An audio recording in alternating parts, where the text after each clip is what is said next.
Bonjour, cette petite vidéo va être consacrée à l'étude des vues en SQL.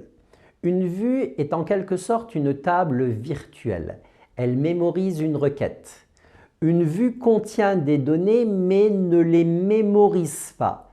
Ça veut dire que les données sont affichées lorsque la vue est utilisée. Et une vue s'utilise comme une table. Elle permet donc d'écrire des requêtes en faisant des liaisons vers d'autres tables telles qu'on a pu le voir précédemment et c'est complètement transparent aux yeux de l'utilisateur. Alors la syntaxe pour la commande de création d'une vue est la suivante.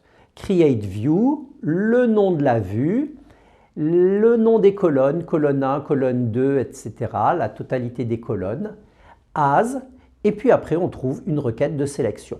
Select des arguments, from une table, inner join d'autres tables, where, group by, etc. Il faut maîtriser la rédaction parfaite de requêtes de sélection pour pouvoir écrire une vue.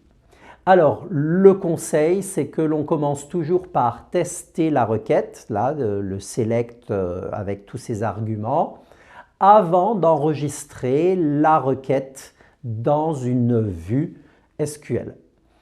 Et après, une fois qu'on exécute cette instruction-là, il n'y a pas de résultat à l'écran. Vous saurez si la vue a été créée ou pas, mais c'est tout. Si vous voulez voir le contenu de la vue, eh bien c'est exactement le même mécanisme que pour une table. Select étoile from le nom de la vue.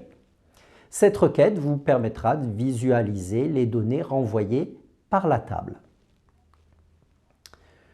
Une vue s'utilise comme une table dans les requêtes.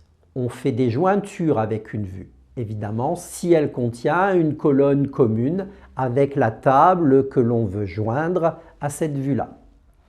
Une vue peut simplifier la rédaction de certaines requêtes. C'est son principal intérêt. Lorsque des requêtes sont complexes à écrire, il est parfois intéressant de passer par une étape intermédiaire que l'on stocke dans une vue.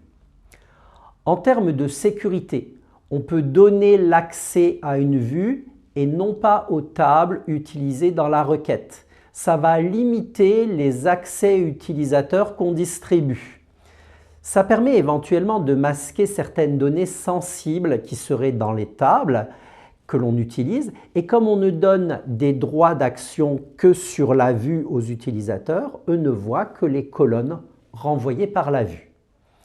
Et s'il y a un where à l'intérieur de la requête que l'on a stockée dans la vue, on va aussi limiter l'accès des utilisateurs aux seules données correspondant à la clause de restriction qu'on aura exprimée dans le where. Voilà, c'est tout ce qu'il y a à savoir sur la création d'une vue.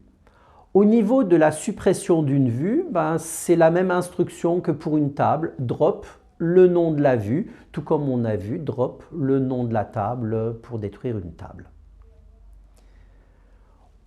Une dernière recommandation, on limite quand même le nombre de vues présentes dans une base de données car ça alourdit la charge du SGBD qui tient à jour les données associées à chaque vue. Donc on essaye quand même de ne pas multiplier le nombre de vues.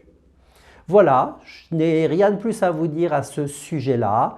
Vous allez pouvoir manipuler les vues. À vous de jouer!